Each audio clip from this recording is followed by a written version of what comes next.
All right. Welcome, everybody, to the Good Life Abroad webinar. Let's dive right into this. This is your chance to learn about the Good Life Abroad program, about living abroad for a month or two in Europe. And I'm very excited that you've taken the time to get to know us a little bit more. So let's dive right in. But first, I'll do a little bit of housekeeping. This webinar is being recorded and will be sent to you by email tomorrow. There will be time for Q&A toward the end of the webinar. And on your screen, you should see a button that says Q&A. If there's a menu bar, you may need to expand the menu bar to see the Q&A option. But in there, you'll be able to click and then type in your question, and we'll try to address as many as we can. There are, at this point, about 350 people on this webinar, so we might not get to every question. But today's webinar will focus on the Good Life Abroad in general. We won't go into specific details about every one of our cities because we will be here all day then. But if you have any questions that are not answered, that are lingering, you could just send an email to info@thegoodlifeabroad.com and we'll get back to you right away with that answer. So let's jump in. Without further ado, I'd like to introduce you to our lovely panelists, volunteers who have taken time out of their day to be with you. These are some of our former program participants, our alumni, as we call them. Take a moment, Diane, could you introduce yourself? And then Maxine. Yes. Hello, everyone. I'm Diane Lutanzio. I'm a retired special education teacher. We live in New Jersey, but today I'm coming to you from Stowe, Vermont. My husband and I are skiing this week, and it's been great. And I'm very excited to share with you our experience that we enjoyed very, very much in Florence this past October. Thank you. And Maxine, or Max? Hi, I'm Maxine Mayer. I live in Philadelphia. I was on the second trip going to Lisbon last May to June, and I'm a retired operating room nurse, administrator, and I love photography. And I'll just add, for the people who are watching, Maxine was a solo traveler and Diane went with her husband. So there's two different perspectives that some people out there might want to specifically drill into a little bit, because I know a lot of people ask if they're a solo traveler, what it's like on this kind of program. And of course, there's me. I'm Andrew Motuela, the founder of The Good Life Abroad.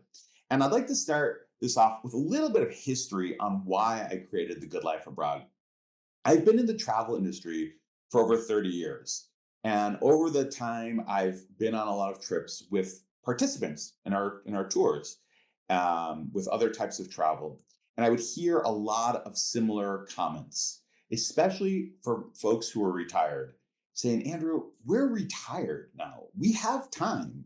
Why are we, these tours are great, but on the bus, off the bus, in the hotel, change the hotel.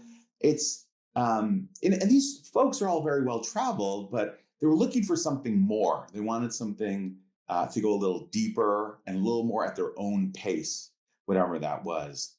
And so many of them thought, well, Andrew, now that I'm retired, I'm just going to, get an Airbnb and go live abroad for a month and then do it myself. And that's my dream. Ever since I was, younger, I dreamt of going to live abroad. And so we did some research, market research, and we just asked people, well, you had this dream, why haven't you done it? And we collected hundreds, thousands of responses of people who've said, I wanted to do this, but I haven't. And what were those pain points? And then we thought about, how can we solve for these pain points?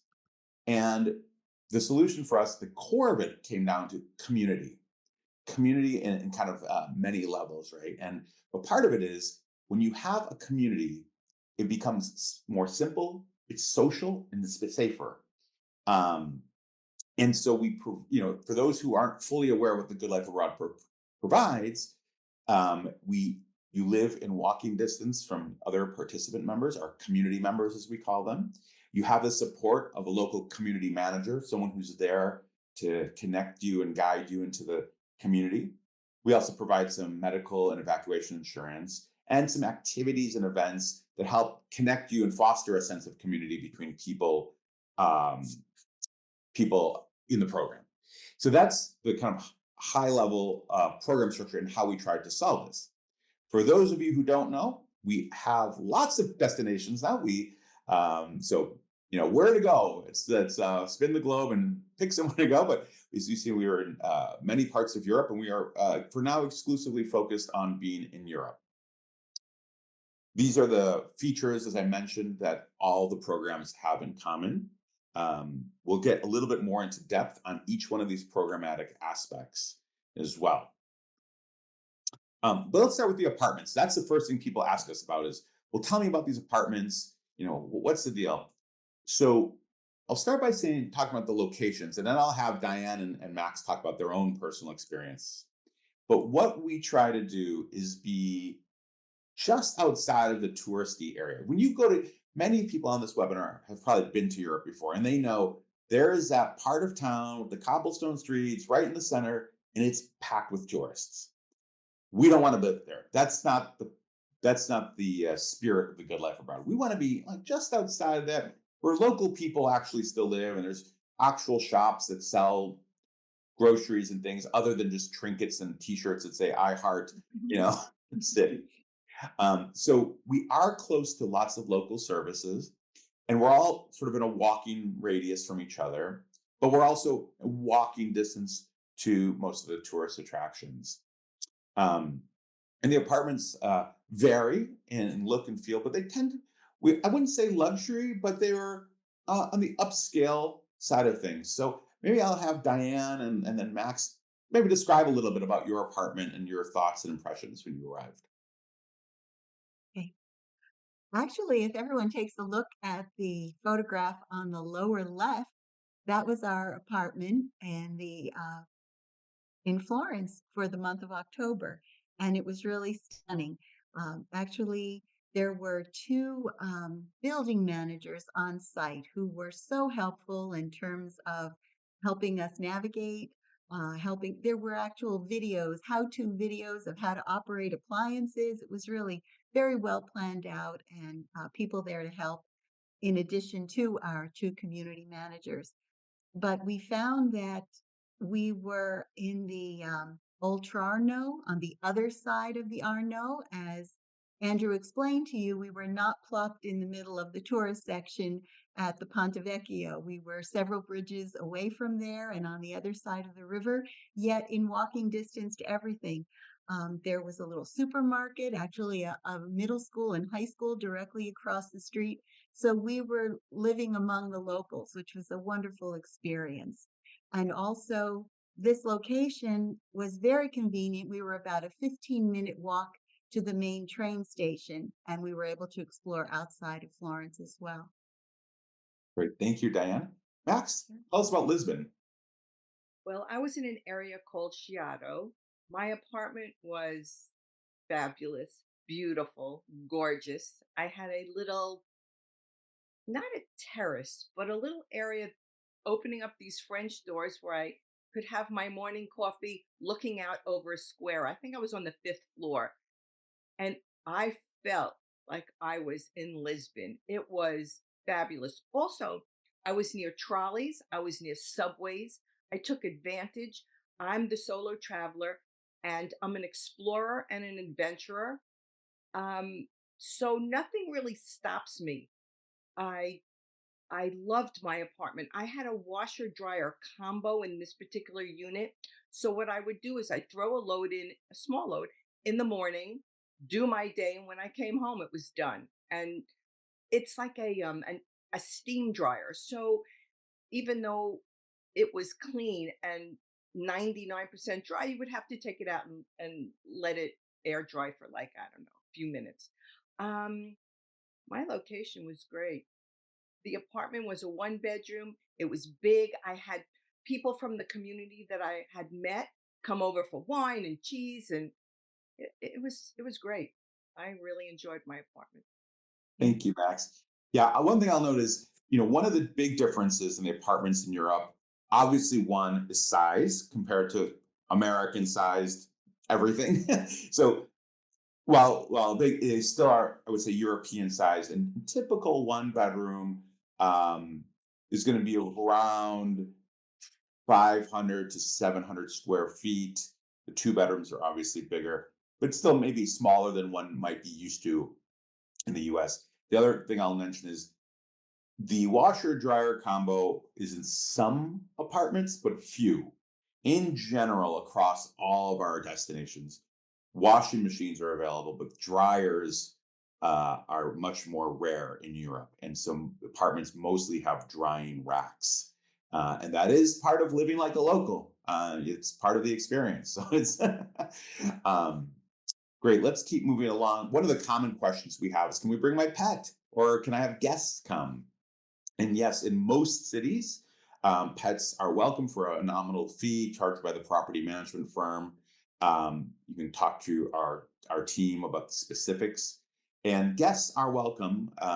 Your apartment is your apartment. Um, uh, Most one bedrooms may have a couch or a pull-out. Some people get a two-bedroom apartment specifically in order to welcome guests to come to stay in the extra bedroom.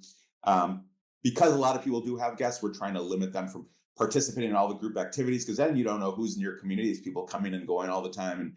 And but you're welcome to have guests in your apartment, absolutely. So um, that is fun for a lot of people. Now, the community activities, people ask me like, so what do you do in this good life abroad? Like, I don't get it. It's not a tour. Like, what am I seeing? What am I doing? Um, so we have a variety of these types of activities. Um, and I'll let Diane and Maxine talk a little bit about, what they like, what of the activities, um, and to give you a little bit more context, because I think there's more to it than meets the eye. Max, do you want to talk about kind of some of your favorite activities and why? Well, I did 99% of everything that was offered. I did the Mm. lunches, I did the happy hours, I did the dinners, I did the walking tours, and our excursion that we went to. Um, initially everybody's kind of feeling out everybody, and you sort of gravitate to certain people, and my group was wonderful. I think I made a couple lifelong friends. These two women who don't live near me, they live in Arizona. We talk, like once a week or something. And we bonded at these happy hours. We bonded at these lunches. And it's good to like switch up your seats because then you meet other people and you hear their journey and their story and what you have in common and what you can learn from them. I I loved the activities. They were great. If I couldn't go, well, I couldn't go. But I tried to go to all of them and they were great. I'm a solo adventurer. I just can go. But I enjoyed the social piece. Thanks, Diane. Yes, Maxine, I would totally agree. For my husband Joe and I, that was our experience as well. The social aspect of looking forward to the aperitivo, get-togethers, the socials, one evening a week. The lunches were fabulous. Always a different, wonderful restaurant in different parts of the city, which kind of got you out there exploring other neighborhoods, which was really very interesting as well. The walking tours were so informative. Our two community managers, excellent professional tour guides, so passionate about their city, so excited about the history and the culture, and they would just share that with you in just general chats throughout the day. It was really a wonderful experience. The workshops were fun.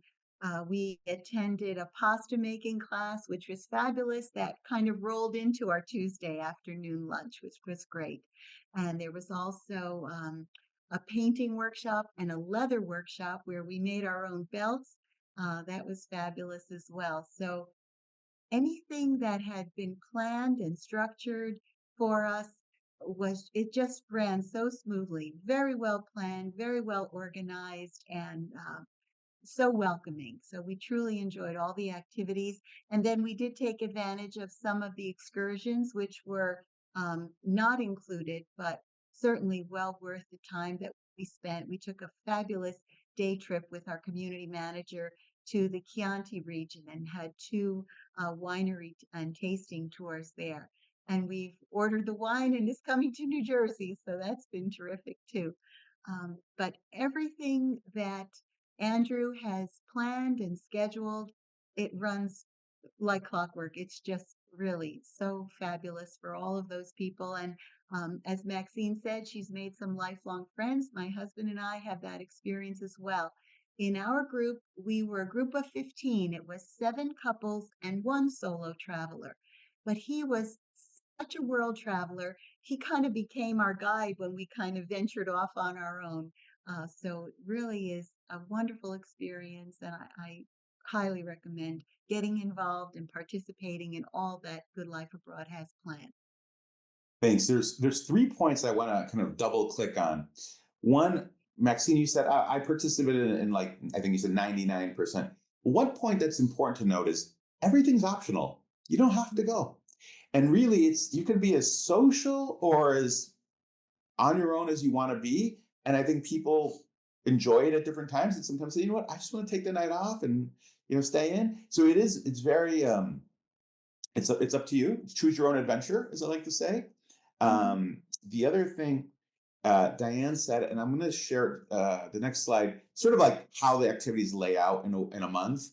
It varies a bit from city to city.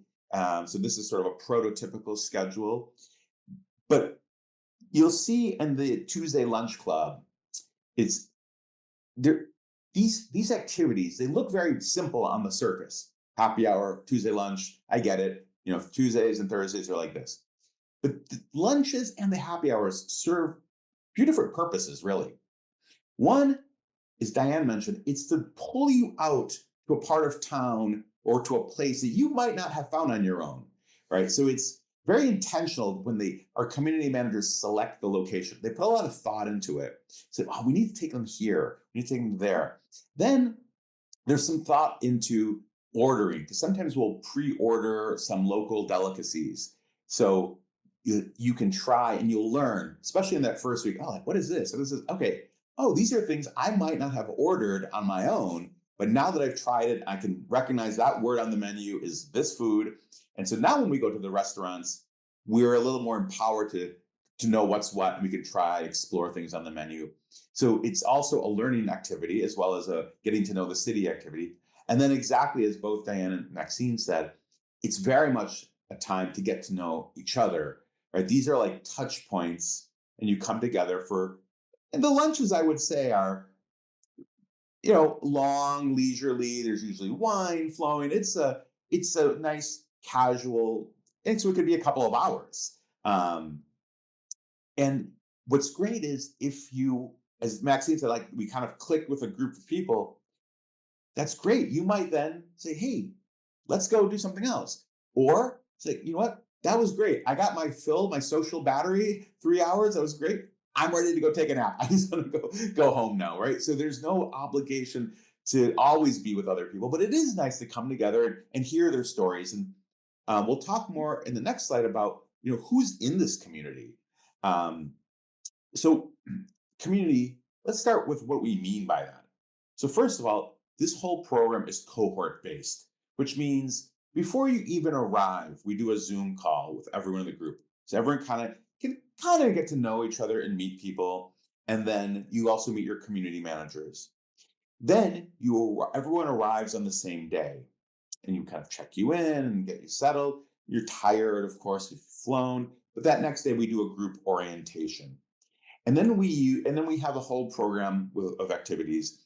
And WhatsApp, this messaging app that many people know about, very common in Europe, is what we use as a platform for holding this group together. And as you can see in this example of Florence on your screen, there is a main announcement channel, and that's where the community managers are sending out notes. Okay, tomorrow, 9 a.m., see you here, or 12 o'clock there. Here's a link to how to get there. And they're sending out also suggestions of what's happening around town or things you might want to check out. But you'll notice below that there's subgroups. We call these affinity groups. And these affinity groups, the community members themselves can create them and participate in them. So we have member to member, it's just kind of a free for all, but solo travelers might have their own group. People who are into fitness might want to meet up and say, hey, who wants to go running or go do yoga?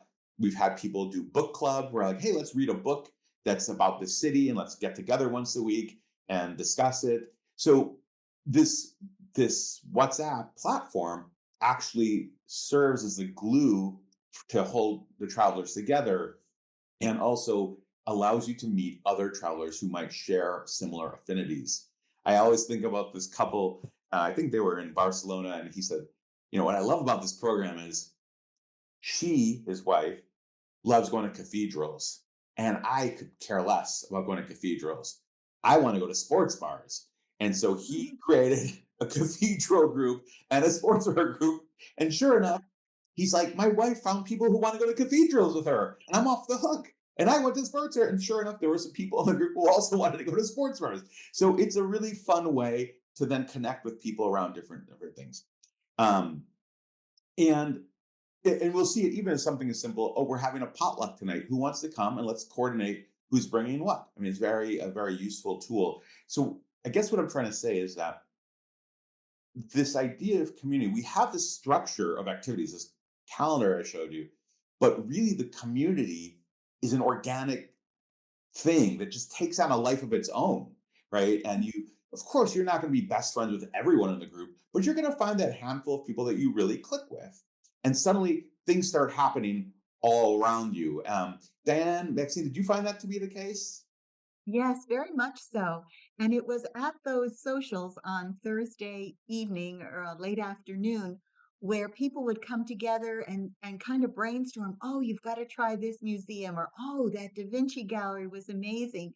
And so all of a sudden, people have, like you say, common interest and little offshoots, little groups start forming. We would plan some day trips with, again, the people who were like-minded and interested in similar things.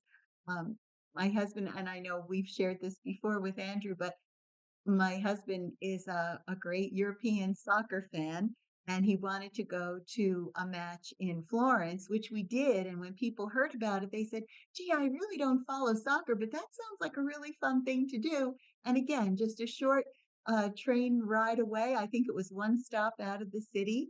And our community manager met us there and kind of took us to all the local spots, all the kind of pregame places to be, which was very fun. So yes, it's a great opportunity and we enjoyed it immensely. Max, do you have a similar experience? Yes, I bonded with three other people, and we go out for dinner. We would go to a museum. We just clicked. We went to happy hours together.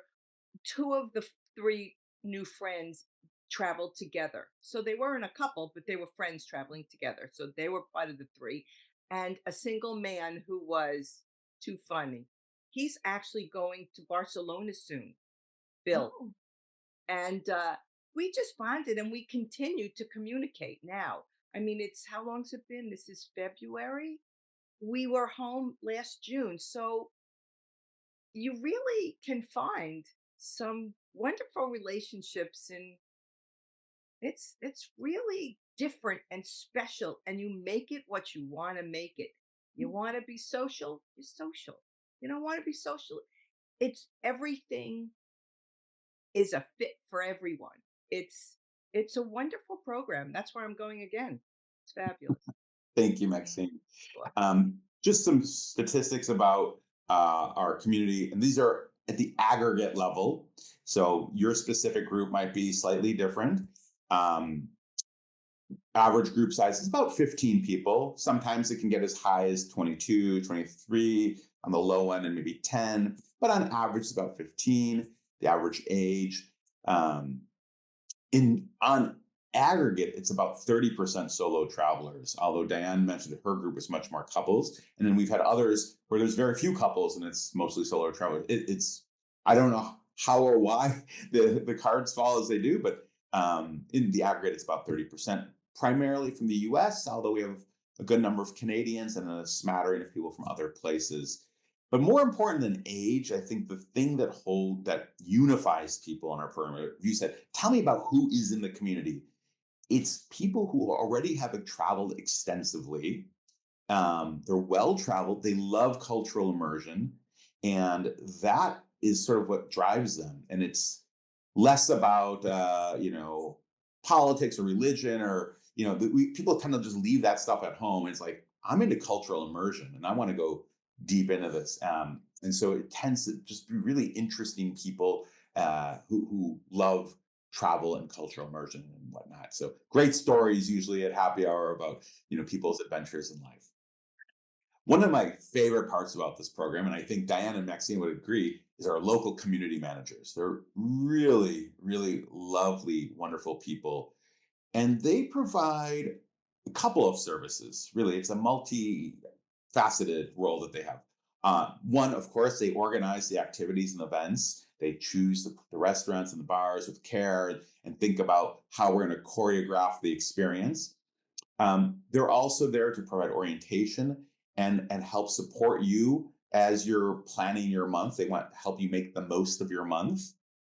And so they'll sit down with you one on one, and you could talk about what you want to get out of this, and they can help you achieve those things.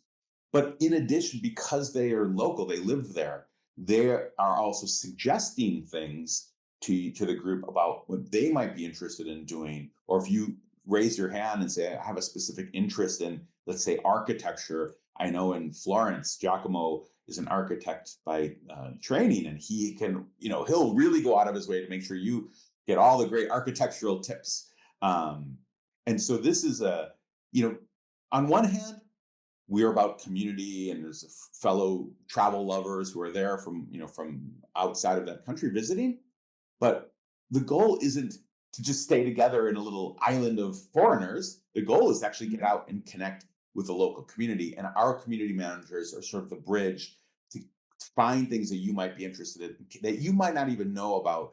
I always talk about the example of when I go, they know that I like jazz. And they'll say, "Oh, Andrew, did you know there's a jazz concert at the university? It's like a student group." I'm like, "Oh, man, I would not find a student jazz recital. And I would love that. I don't care if it's professional. I just think it's so cool that you walk onto a university campus and then go to sit in on a concert. And they have this wealth of knowledge, right? And they can always, it's almost like, seems very easy to them, but there's a lot of knowledge and thought that's kind of going on in the background. Um, I don't know if Diana or Maxine want to add anything to that. Uh, I wanted to definitely. go Yeah. to a. Oh, I'm sorry. Go first. Go ahead. Oh, please continue, Maxine. Want me to go? Mm, go ahead. I wanted to go to a flea market in Alfama, Mhm. and I had no clue how to get there. So I would call Jennifer, who was truly remarkable. And I said, "How do I get there?" She said, "You take this trolley." Da, da, da, da, da, da. So, of course, I got on the wrong direction in the wrong trolley. But the locals were so nice that they said, "Get off." And so, but they're great if you have a question about anything, anything. This WhatsApp is a great communication tool, Mm, and she answered a lot of questions that helped me get from A to Z and back. And after a while, you get to know where you are, and you can just hop on whatever and you do it. And but they're wonderful. They're wonderful. yes. Yeah. We found that I guess there was a time that we were going to miss one of the happy hours. And so the day before, I had used the WhatsApp to let Martina and Giacomo know that we would not be there because we were traveling to Venice. All of a sudden, I'm getting all this great information. You have to visit here, you have to see this while in Venice, and a little short video. So they're really so well informed and eager to share their love of the art, the architecture, the history, and the culture. It's fabulous. Yeah. Um, just some things to know. People often ask us. One is we don't have an age limit, but I would say there is some physical requirements. We say, and Diane and Maxine, jump in if you think that this is off base in any way, or if you would add to this. But we say that you should be able to walk about at least 2 miles a day on uneven surfaces. I mean, these are old, in many cases, ancient towns. Mhm. Sidewalks can be a bit treacherous. I know in Lisbon, very steep hills that can be slippery, and we need to be able to climb stairs. There's not elevators everywhere. Now, in the apartments that we stay in, if you're on the ground floor or up one flight, there may not be an elevator. We expect that people can do the one. If you're going to be more than on the second or third, then we will make sure that that building will likely have an elevator. If it doesn't have an elevator, we'll highlight that and call that out, and you will know that well before you go and in the process when we're matching you with apartments. And we can talk more about apartment matching later, but for the most part, we are aware that above second floor and above um, elevators, but in the many our museums and places you're going to go to, there are going to be stairs and there's going to be uneven surfaces. Anything else you guys want to add? Lisbon's very physical. You have to be in very good shape. Yeah, I agree. Yeah. Go ahead. Florence was very walkable, but definitely the changes in surface with different cobblestone streets and such. But as you ventured outside of the city, yeah, there were some very hilly places, and you really did have to have the right walking shoes and the endurance for some climbs, definitely. Yeah. And I remember some of the narrow streets in Florence. You're walking on the sidewalk, and suddenly the sidewalk disappears. And you're like, oh, okay. um, the other thing, people often ask us about visa requirements. While you are staying for an extended period of time, um, you don't need a special visa. You can go, well, if you're a US or Canadian passport holder, you can stay up to 90 days during any 180-day period in the Schengen area. All of our destinations are in the Schengen area. And then London is obviously its own thing. UK is its own thing. And so, and then yes, there people ask about this new process for this travel authorization for Americans. This is something that supposedly is going to start in the middle of this year. It's something that was announced a while ago, and it keeps getting delayed and delayed. So we don't know for sure if it's going to be fully imposed and enforced. But it's not a visa per se. It's an electronic authorization, and basically you go online, you fill out a form and pay a modest amount of money, and put in your passport information, and it's approved within minutes for the people. There are certain countries that are already using this, so it's not that suddenly they're making it difficult for Americans or anything like that. It's just a way, really, for them, for the EU to just have a better sense of who's coming to their borders and not. So it's just another step in the registration process, but it's not a visa, and it's very straightforward. So I don't think that should turn anyone off. Um, uh, Prices, people want to know what is included, what's not included. So everything that's in the schedule, your apartment it's a 30-night program. So it includes 30 nights. You leave on the 31st day. Weekly apartment cleanings, all the scheduled activities, the insurance, medical up to 100,000, and evacuation up to 500,000. It does not include your airfare, your airport transfer when you arrive. It's very easy. We give you your address, you hop in a taxi, you give the address, and boom, you're there. Doesn't include your groceries, your phones, or optional tours. You'll find in different locations, they offer optional tours like on the weekend. Diane mentioned the Tuscan wine tasting. That's something we offer. You can go, you can not go, you can find your own tour. We don't really have any sort of preference. We do organize some of these optional tours. Really is a convenience to our community members who said, if you can offer it, we know you, we'll go with you. And we like to go with the other people in our group versus going with a bunch of people we don't know. Um, so that's sort of what it includes. The actual price, there's a lot of people say, well, how much does it cost? Well, there's a lot of factors that go into this. That each city is wildly different. The season, the time of the year, wildly different prices between seasons. The number of people. Do you want a one-bedroom apartment? Do you want a two-bedroom apartment? So I say the best way to do that is to go to our website and click on book now, and you can sort through all the prices and search by season, search by location, and that's really going to be your best bet there. Um, and it ranges on the very high end. You'll have a place like London, a very expensive city, and people sometimes see and go, "Oh my gosh, it's so expensive." And then you can go to a place like Palermo and it's a third of the price, right? And then we have everything in between. And so I encourage people to really look through it and not just look at a number and go, oh, it's cost that. That said, what I hear from a lot of people too is, well, yeah, it's when we do these tours or these river cruises, and maybe that's 7, 8 thousand, but it's only 10 days. This is a month, and yes, of course, it does not include every meal, but when you really factor it in, it's quite a good value. Especially considering in most European cities, you're going to spend about $200 a night minimum for a decent hotel room, and so that's over a course of a month, $6,000. But you're not getting a hotel room here. You're getting at the minimum a one-bedroom apartment, kitchen, and some space to hang out. Not to mention the support and all the other things. So when you look at it in that perspective, it you can see how this is a good value. I don't know if Diane and Maxine, when you were before you booked, when you were making that decision, like, should we do this or not? Like, how did you think about that? We kind of compared it to a cruise and thinking, wow, yeah, you're getting the meals, you're getting the lodging, but it's only for 7 or 10 days. Here we have the opportunity to have a complete apartment, all these other activities.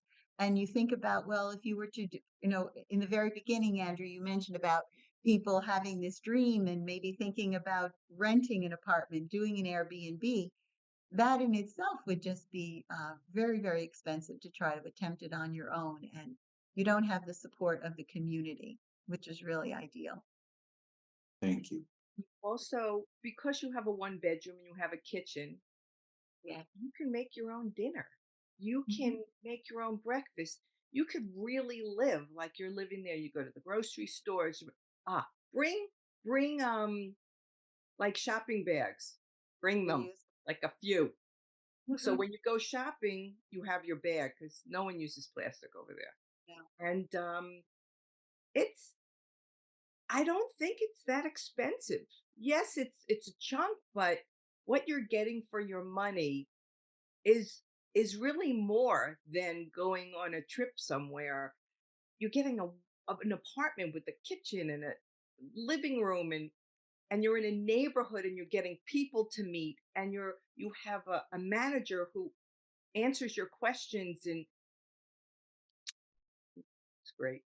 It's great. And it's funny because I think it comes down to what is your motivation, right? And I speak to a lot of people and they'll say, I realize like the cruises are great. They love the cruises, but they say, I don't need all you can eat. In fact, I don't want all you can eat anymore. And I don't care about the casinos and the water slides and the pools. Hmm. That's good for one type of vacation, but this is a Hmm. different type of vacation. And for this type of vacation, I want immersion. I want to go into the open air farmers market and pick out my vegetables and go back home and try that recipe that we learned at the cooking class with the group and maybe invite some of my new friends over. And that's a totally different experience. So I encourage people to think about it kind of at a macro picture, high level, and think, is what type of experience do you want and what's right for you? It's also relaxing. It's relaxing to be there for a month. You're not rushing to do everything in a week. Yeah. You just get in the groove of life and not like you're a tourist. Yeah. Just as a sort of for people who don't know, it's a $395 deposit, 50% due 30 days after booking, and the other 50% due about 100 days before you go. There's a cancellation policy. Um, so you can scan that or go to our website for more information. But now I kind of wanted to do a little bit more freeform. That's sort of the end of the formal presentation, but I wanted to do just a few minutes with Maxine and Diane to talk about their own personal experiences. They've interjected some snippets, but maybe Maxine, can you start out by talking about your, uh, let's say your one of your favorite memories or favorite aspects of the program, and then maybe something you found sort of challenging from the program, and then we'll go to Diane as well. Mhm. Challenging. Well, if you have your Google Maps, it's not a challenge anymore. But getting familiar with your area, it'll take a minute or so. to really know where you're going and making a plan to that's pretty easy with Google Maps. Also, I downloaded Portuguese to English, which was helpful when I was in an area where English wasn't really spoken, and that was a great that was great. Highlight one of my highlight. What I really liked was a representative a representative of the apartment complex met me at the apartment when I arrived out of my Uber, my first moment there. Walked me through all the information and introduction at the apartment. That was a major perk. I can't say there was a downside to anything for me. I just explored and loved it. And 30 days goes fast. I can't even think about one time where I went, oh my God, what am I going to do today? There wasn't that. But everything is a very smooth, easy, non rushed experience, adventure. Thanks, Maxine. Yes. Yeah, just to kind of piggyback on that, you really can create your own time and not feel rushed, as typically some of the tours where you feel, okay, the luggage has to be out, we have to be on the bus, and this, none of that at all. Um, you kind of plan out your week, you know when the activities are and where you can kind of fit them in and plan your day around that. My husband and I, we thought we were going to cook. I actually only had dinner in twice because we became so friendly with the wonderful people in our group that dinners were usually spontaneously planned. If we were at a museum tour and say, gee, we should go for a drink, and then what about trying this restaurant? And so we were very flexible in that way. And as far as, to me, everything was a highlight. Everything that's mapped out in the brochure was truly spectacular and more than we ever expected. It was wonderful. I really didn't find anything challenging. As Maxine pointed out, I also downloaded the translation app, my Google app, and I had done some little brush up on Italian with a podcast the months leading up to. But I was surprised, even when you said buongiorno, they know you're American and they immediately start speaking English. The menus were in both languages. We had rented a car once and traveled to the north up to the lake regions. And they also speak German there too. And I was in a shop and the woman said to me, you're not German speaking, are you? And I didn't look Italian and I certainly didn't speak German, but they know you're an American and they're very, very eager to have you come and visit and explore with them their beautiful country. But the only adjustment was the laundry. As Andrew had explained about the washer, well, we, like Maxine's apartment, had the combination washer dryer, and it is just hot and steamy. It's not truly dry. So we did use the drying racks. If you washed your jeans, you better make sure you don't need them for another 3 days because they're going to take a while to dry. But we made very good use. In the European bathrooms, they have those towel warming bars. Those were excellent for drying socks. So we made do, and it was an adjustment, not so much a challenge, but an adjustment in doing laundry. But we were grateful to have the washer there. A great tip, a great pro tip. And I want to just kind of double click on something that Diane said, which was they rented a car. Now, I'll say, I don't know, on your experience, ladies, but about in general, I would say 40% of our community members do travel on the weekends as weekend getaways. Yeah. Sometimes they rent a car. In many places, they don't even need to rent a car because there's a high speed train network across most of European countries. So they'll use their Good Life Abroad apartment as their home base and during the week. But then, because on the schedule, you may remember that there's nothing on Fridays and there's nothing on Mondays, which makes it really easy to go off and do individual exploration and then go out to different places and then come back. And which makes the Tuesday lunch club a lot of fun because you can hear about each person's adventures because they've had 4 days to go do whatever. And then you come back and share with what you've done. We have a lot of questions and a little time left. So I'm going to do rapid fire answering questions for the ones that can be answered with a rapid fire answer. Some of them I will direct to Maxine or to Diane. If you have questions, please add them into the Q&A section down below. There's a queue of questions lined up. So how many people in the city? I already talked about, on average about 15, average age 67 and a half. Some are older, some are younger. No plans for a location in Japan at the moment. We're completely focused on Europe. There's still so many cities in Europe to go to. Eventually we may, but this will be, a few years away before we go outside of Europe. In London, we're in the King's Cross area.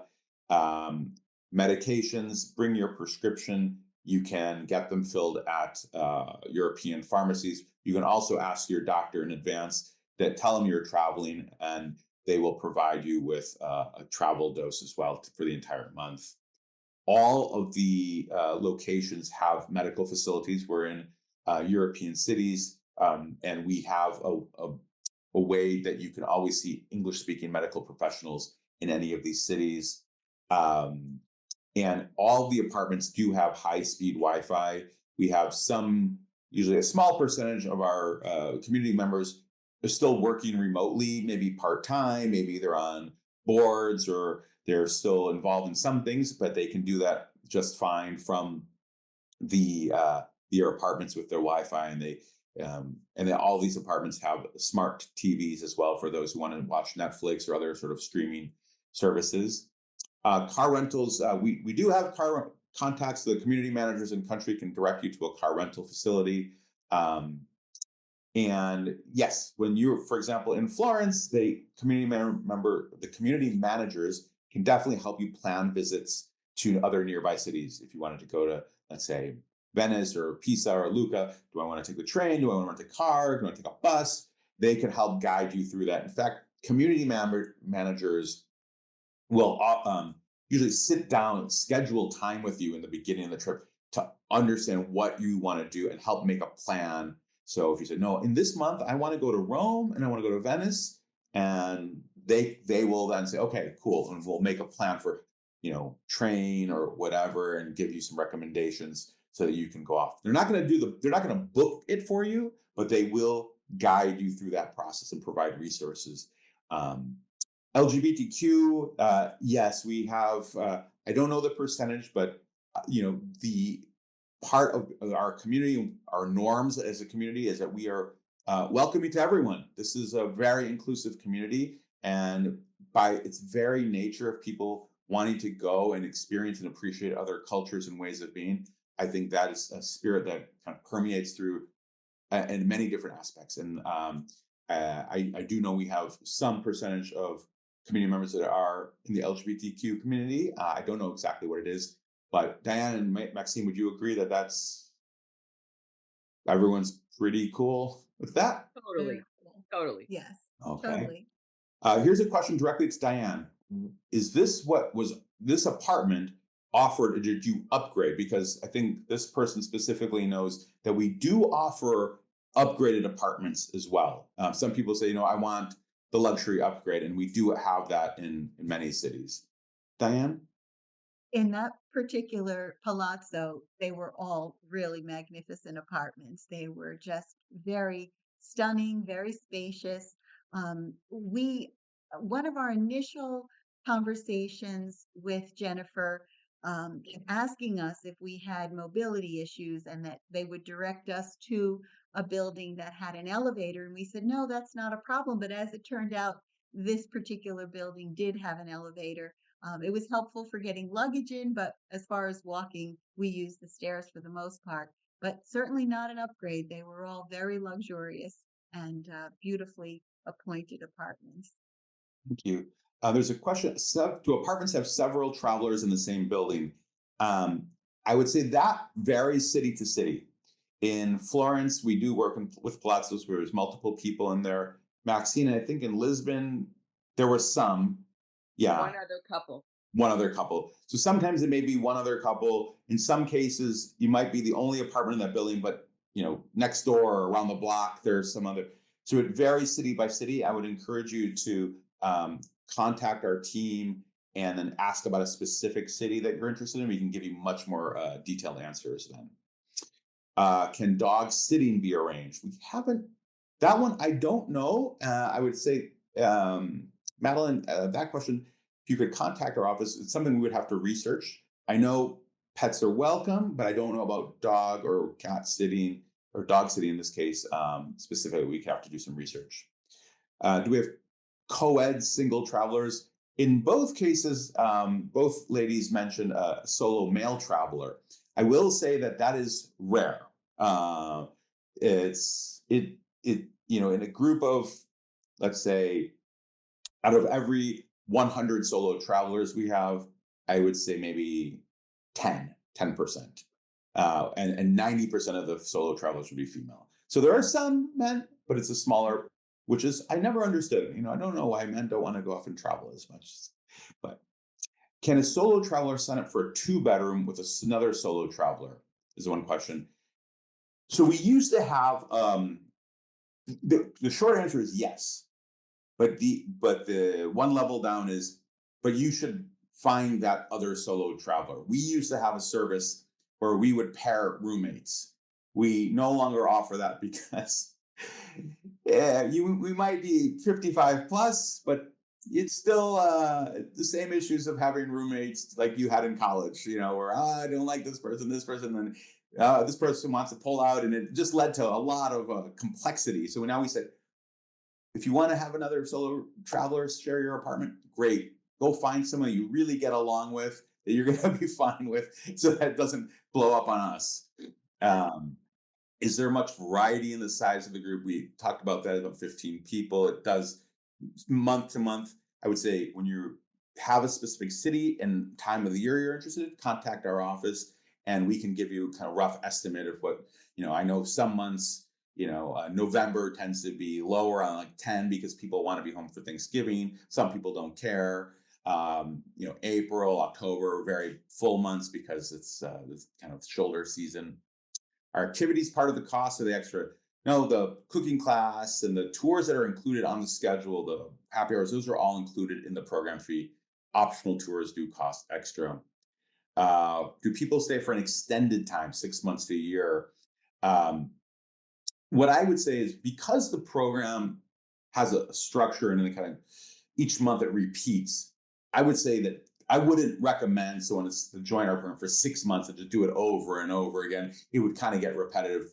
What I tell people, especially people who come with us, because they have this intention of wanting to actually move abroad, and I say, come with us for that first month in the city, get to know the lay of the land. And then you'll feel so comfortable, you may want to go out then and get another place, and we can help you find that. Or we can help you get an apartment, and you don't have to be part of the program, just do your own thing. But at that point, you feel like a local after that month, and then you could go on your own. Many people who do multiple months with us will do 1 month in, say, Florence, then they'll go over to Lisbon and then Barcelona, and they'll jump around between cities. And that way they're having that whole experience, but in different places with different people. We've got 5 more minutes left. Let's see.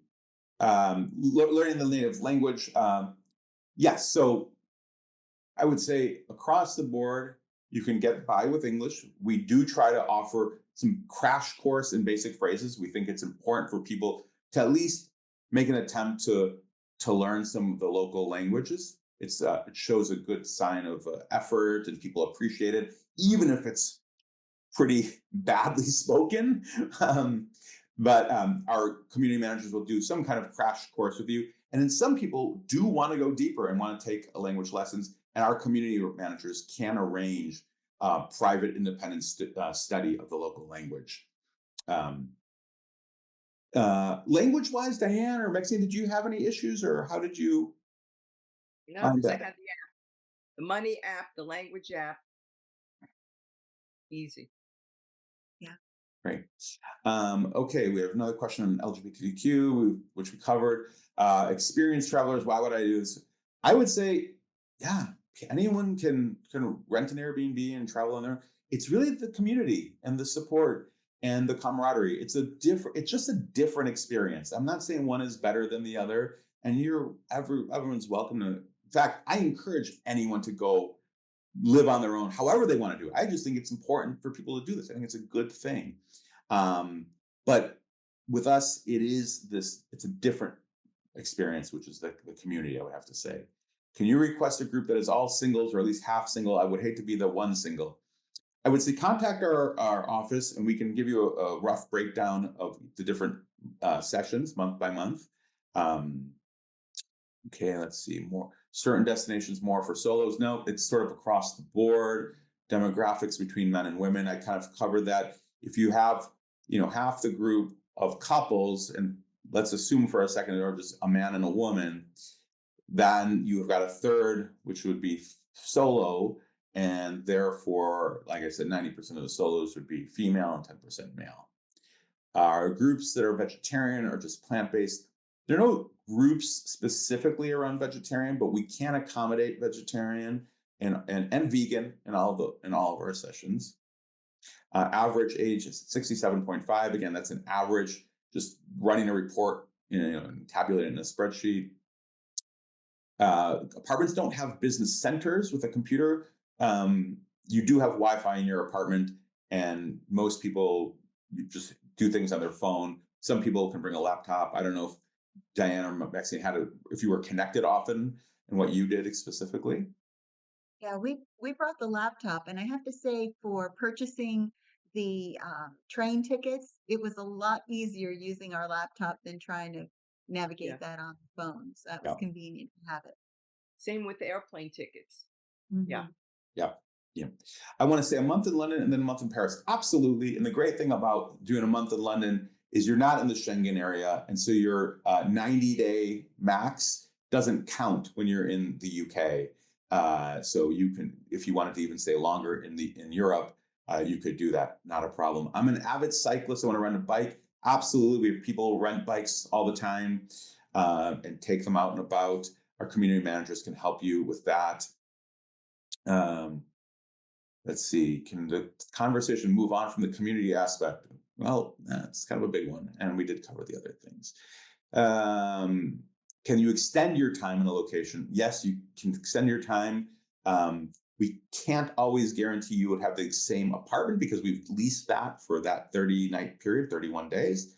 But you can extend, and we can find a way to make that work.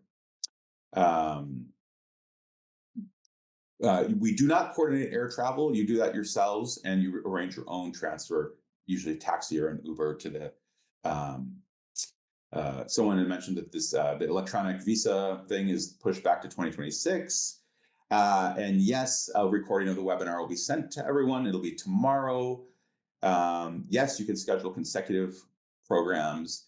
Fitness facilities, no, not all the buildings have fitness facilities, but we do have relationships with gyms, yoga studios, Pilates studios in some cities where you can get in without having to buy like a membership fee. We have a thing we say, look, these people are going to come here every month for about a month, and they just pay you an amount for 1 month, no membership fee. And they said, absolutely.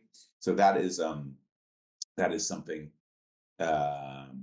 Travel insurance, yes, we provide medical and evacuation insurance, and that insurer that we work with offers trip cancellation insurance and other sort of like optional packages. One of them being cancel for any reason, so that for whatever happens, even if you have to cancel in the last days before you go, you can get back some of your money. And we do recommend that because we know life happens. At the same time, we are also being legally bound with lease agreements.